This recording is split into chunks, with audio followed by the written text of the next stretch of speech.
Trudeau faces growing pressure from allies to step down. And man suspected of killing United Health CEO indicted for murder.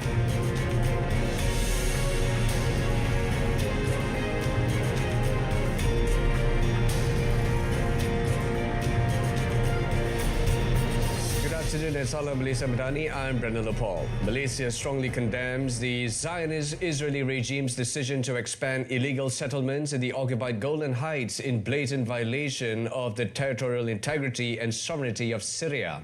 In a statement on Tuesday, the Foreign Ministry said Israel's airstrikes targeting various locations in the Syrian territory are against the fundamental principles of the United Nations Charter and international law. Malaysia calls on the international community to uphold its legal and moral responsibilities by ensuring Israel immediately halts all illegal attacks and holds it accountable for the illegal occupation of the Syrian land. This is in accordance with the UN Security Council Resolution 497/1981.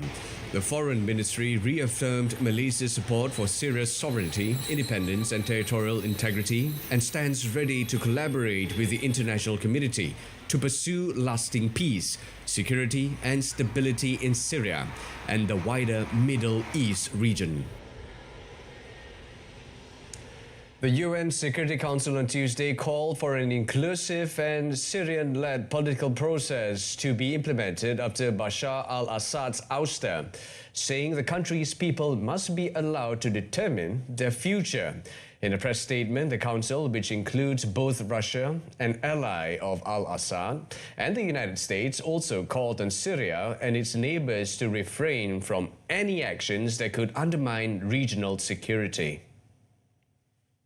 Council members also reaffirmed their strong commitment to the sovereignty, independence, unity and territorial integrity of Syria and call on all states to respect these principles. Finally, the Council underlined the need for Syria and its neighbors to mutually refrain from any action or interference that could undermine each other's security. The statement came shortly after the UN's envoy to Syria warned that the conflict has not ended even after the departure of Assad, as he highlighted clashes between Turkish-backed and Kurdish groups in the north. Geir Pedersen, the UN Special Envoy for Syria, also called at the Security Council for Israel to cease all settlement activity in the occupied Syrian Golan and said an end to sanctions would be key to assisting the country. Canadian Prime Minister Justin Trudeau faces growing pressure to quit from his own Liberal Party after Finance Minister Chrystia Freeland resigned over a policy clash on Monday, setting up one of the worst crises of his 9 years in power. Trudeau has led the country for nearly a decade but has become widely unpopular in recent years over a wide range of issues, including the high cost of living and rising inflation. In its closing question period before a month-long winter break, Canada's House of Commons reverberated with discord as Trudeau's political opponents lambasted the Prime Minister, who was not present for the recent upheaval and for posting a $62 billion deficit for the year. People are right to be angry. They've got a Prime Minister who's more interested in protecting his own job than defending Canadians against Trump. We've got a Prime Minister who's failed to defend workers from rich CEOs like the Conservatives love, who continue to rip off Canadians and drive up the cost of food and homes. The Prime Minister has failed. Freeland quit just hours before she was due to present a fall economic update to Parliament. Previously, Freeland and Trudeau had clashed over a government proposal for temporary tax breaks and other spending measures. And in other news, the World Health Organization WHO has reassured the public that the risk of human infection from H5N1 avian influenza remains low, despite 76 cases being reported globally in 2024. However, Anadolu Agency reported there is a heightened risk for farm workers and others exposed to infected animals. The acting director for Epidemic and Pandemic Threat Management at the WHO, Maria van Kerkhove, said the majority of this year's cases have occurred in farm workers, with the United States reporting 61 infections amid outbreaks in wildlife, poultry, and more recently, dairy cattle. While there is much attention of the avian influenza situation in the United States this year, cases have also been reported from Australia, Canada, China, Cambodia, and Vietnam. She added that the level of risk depends on the mitigation measures in place, such as the use of personal protective equipment, PPE, including masks, gloves, boots, and eye protection. Van Kerkhove emphasized that the H5N1 virus remains avian in nature and has not adapted to spread between humans. Luigi Manoni, the man accused of shooting dead United Health Group executive Brian Thompson on a Manhattan street this month, was indicted for murder on Tuesday. Manoni was indicted on 11 counts, including first-degree murder and murder as a crime of terrorism. The indictment accused Manoni of murdering Thompson with the intent to influence the policy of a unit of government by intimidation or coercion. Ivy League-educated Manoni was charged with murder on 9 December for the killing of Thompson outside a Manhattan hotel before a company conference, following a 5-day manhunt. Manoni is currently being held on gun charges in Pennsylvania, where he was arrested last week. Manoni suffered from chronic back pain that affected his daily life, according to friends and social media posts, though it's unclear whether his personal health played a role in the shooting. United Health Group said last week Manoni was not a customer of the health insurer. The words deny, defend, and depose were carved into shell casings found at the Thompson murder scene. Manoni has been celebrated in some circles, and more than 1,000 donations have poured into an online fundraiser for his legal defense.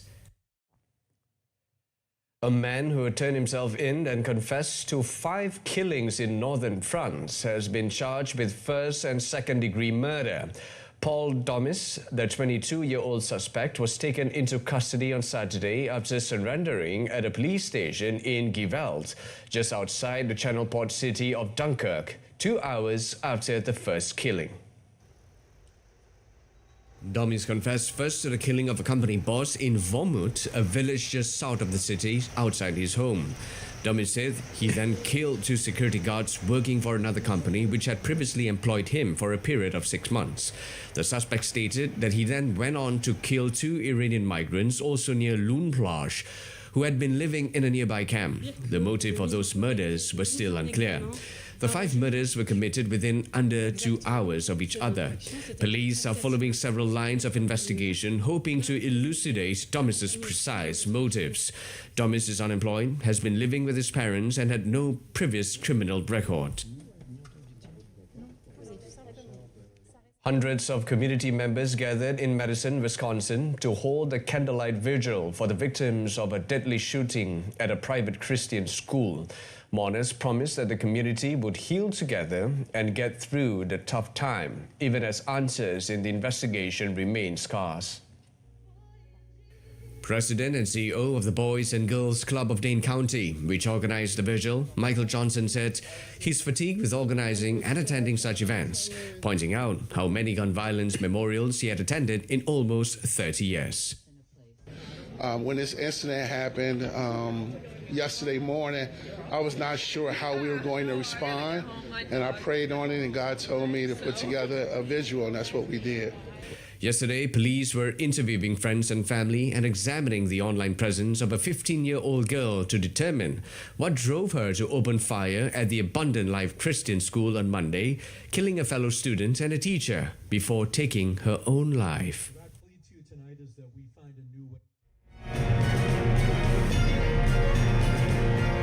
And yet to come, 34 people killed and over 300 others wounded by Cyclone Cheeto.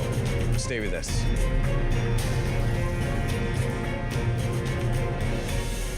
Germany has detected 4 cases of the new clade 1b variant of the Mpox virus, including 2 infections in school-aged children in a western community near Cone.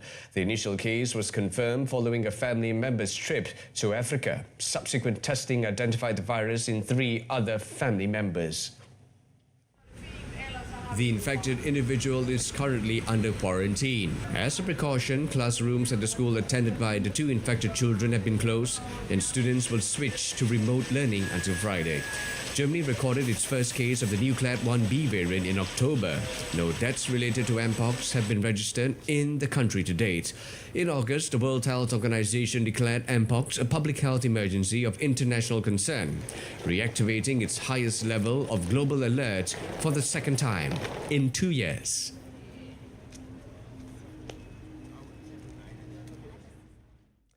The International Federation of Red Cross and Red Crescent Societies, IFRC, expressed concern over the fate of more than 200 of its volunteers feared missing in Mayotte, a French Indian Ocean territory, after Cyclone Cheeto devastated the islands. The IFRC communications manager in Europe, Nora Peter, said they had lost communication with 200 out of 250 volunteers associated with the French Red Crescent branch. That we are serving worldwide.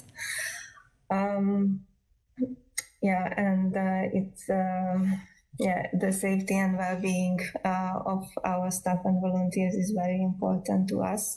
Also because 2024 has been one of the deadliest years for humanitarians.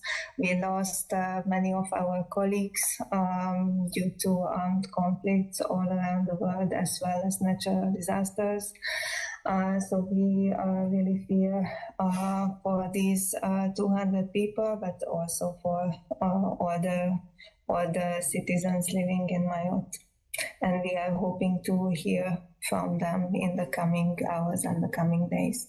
The French Red Cross teams had already been deployed along with humanitarian aid in preparation for the disaster, arriving on the islands the week before the cyclone made landfall. At least 34 people have been killed by Cyclone Cheeto in Mozambique since it made landfall on Sunday. According to the UN humanitarian agency OCHA, 34 deaths and 319 injuries have been reported so far, with more than 174,000 people estimated to be affected by the storm. Cyclone Cheeto caused devastation, leaving thousands of homes destroyed and dozens dead when it made a landfall in the country's Cabo Delgado. The cyclone left a trail of destruction as it blew off roofs of dwelling houses and public infrastructure on the way. The Malawian government, Malawi Red Cross Society and other agencies have deployed standby resources for search and rescue efforts. The Department of Climate Change and Meteorological Services said Cyclone Cheeto has exited Malawi and is no longer a threat to the southern African country. The tropical cyclone Cheeto, which hit on Sunday, bringing heavy rains and strong winds, hit the provinces of Cabo Delgado, Nampula and Niassa before weakening into a moderate tropical storm. A powerful earthquake that struck Vanuatu has killed 14 people. Confirmed deaths included 4 in the capital Port Vilas Hospital, 6 in a landslide and 4 in a collapsed building where the toll was expected to rise further. According to a report from the country's National Disaster Management Office, more than 200 people have been treated in hospital so far. The tremor caused major structural damage in at least 10 buildings, including the main hospital, a large collapsed shop and diplomatic missions, including the US Embassy. 3 bridges and 2 power lines had been damaged. 2 major water reserves supplying Port Vila had been totally destroyed and will need reconstruction, as the water network was still being assessed. Mobile and internet network connectivity was intermittent. Port Vila's main wharf was closed due to a major landslide. Vanuatu's National Disaster Management Office said the airport was not operational but could handle incoming humanitarian aid, noting that the aircraft fuel reserve was contaminated. Brazil's currency, the real, on Tuesday sank to a new record low against the US dollar as investors' worries persisted about the government's ability to rein in creeping public spending. Around halfway through the trading day, the greenback was fetching an unprecedented 6.20 reais before falling back. The Brazilian currency has lost around a quarter of its value over this year compared to the dollar, which has regularly traded above the psychological threshold of 6 reais since late November. Investors are concerned about the fiscal discipline of left-wing President Luiz Inácio Lula da Silva's government in Latin America's biggest economy. Budget adjustments the government announced last month, which included tax cuts for the middle class alongside around $11 billion in spending reductions, exacerbated the jitters. Stubbornly high inflation prompted Brazil's central bank last week to lift its key rate to 12.25%. It was the third consecutive hike by the bank, which warned it may well raise the Selic rate further in its next two meetings.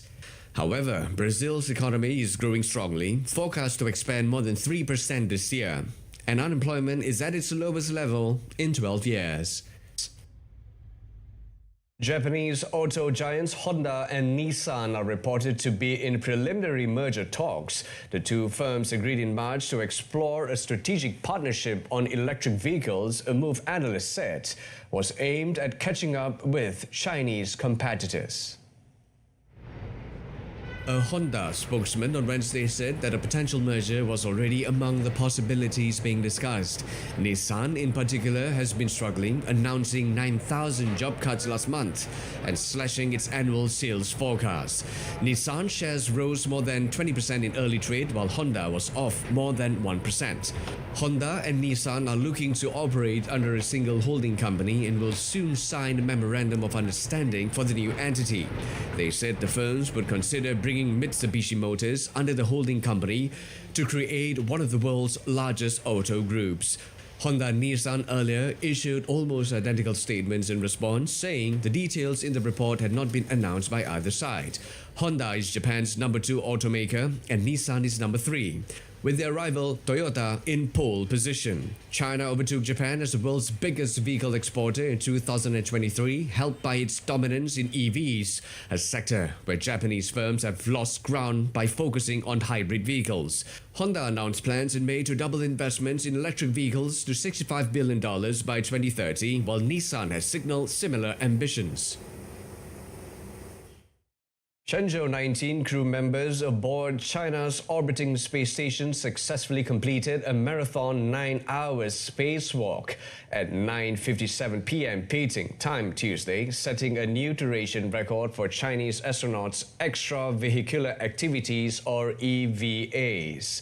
Astronauts Kai Zhuhe, Song Lingdong were assigned the EVA duty, and it was the 17th spacewalk carried out by Chinese astronauts. Chai, Song, and Wang Haoze worked for around 9 hours to complete their tasks with the assistance of a ground team and the space station's robotic arm. It marked Chai's second EVAs in space, following his initial EVAs during the Shenzhou 14 mission 2 years ago. Song became the first Chinese astronaut born after 1990 to carry out EVAs.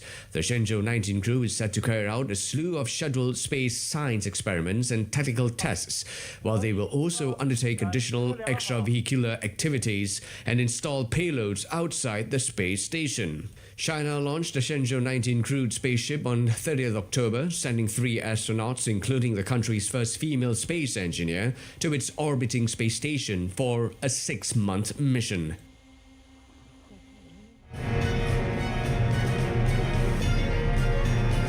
Vinicius Jr. grabs FIFA Best Men's Player after Ballon d'Or snubbed. More about that in our sports segment.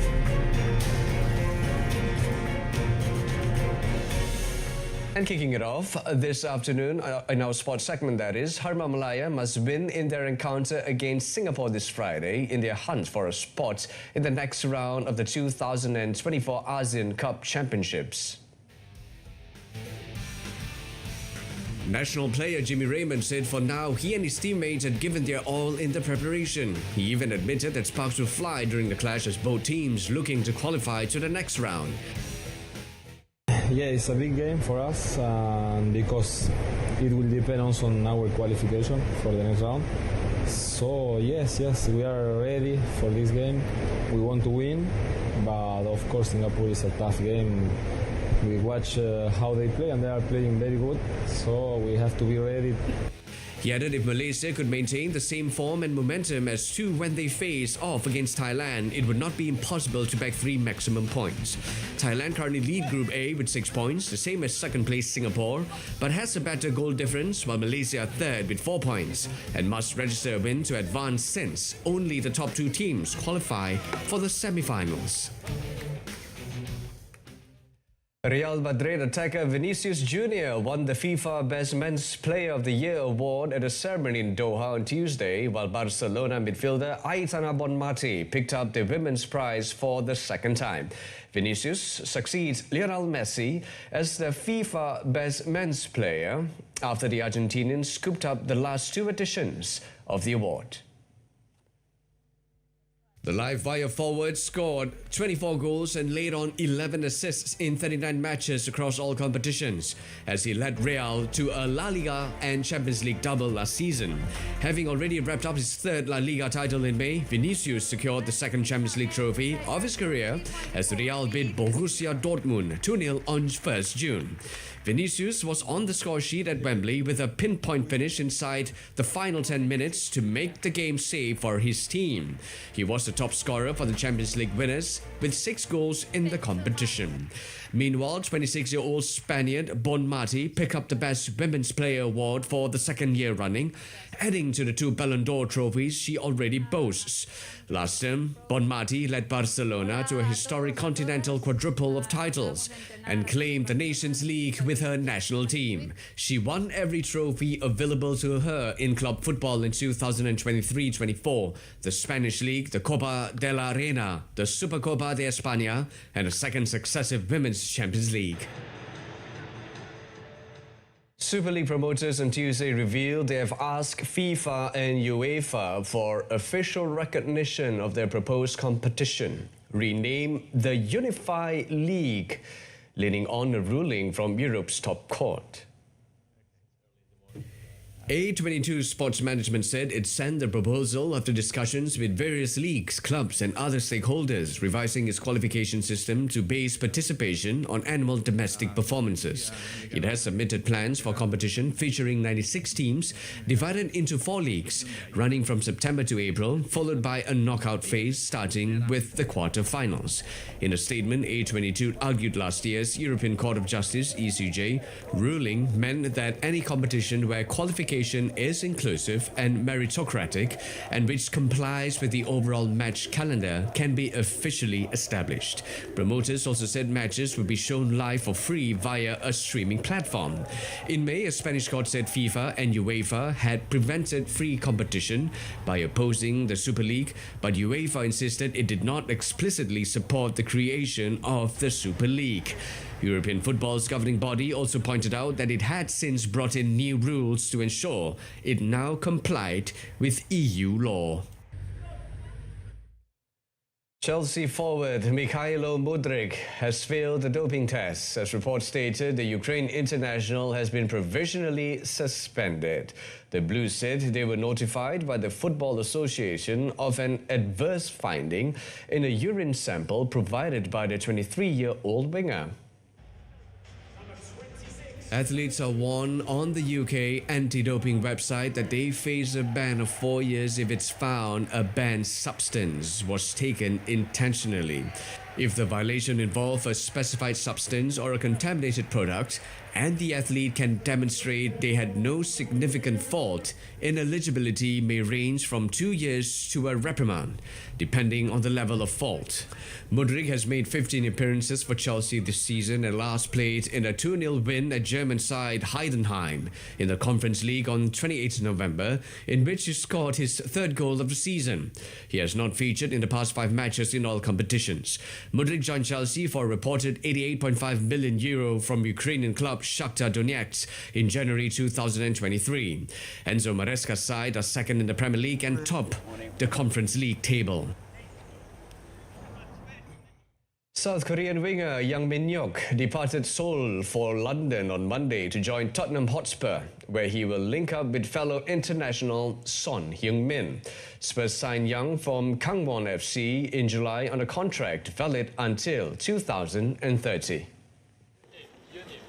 The teenager played in all 38 league matches in 2024, scoring 12 times as Gangwon finished runners-up in South Korea's K-League 1. Young considered he felt anxious before his 14-hour flight but shared his anticipation as a chance to play alongside Tottenham captain Son, the most popular sports figure in his home country and 14 years his senior.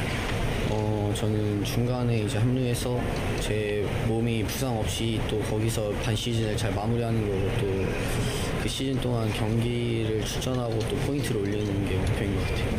같이 일단 뛰게 된다면 정말 되게 영광스럽게 또 저도 감사한 마음을 가지고 경기를 뛸 것 같고 또 그런 당연히 그런 상상도 좀 해봤던 것 같아요. 그래서 얼른 저도 빨리 가서 저의 기량을 보여주고 같이 경기를 뛰고 싶은 마음이 있는 것 같아요.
That's it from us this afternoon. But before we go, a quick recap of our top story. Canadian Prime Minister faces growing pressure within his Liberal Party to step down. Do join us again this evening on Saluran Berita RTM or TV1 at 8:30 p.m. for more. You can also stream us live on RTM Click's website and mobile application. Till then, I'm Brendan Lepol from the river to the sea. Palestine will be free. Take care and have a fantastic day ahead.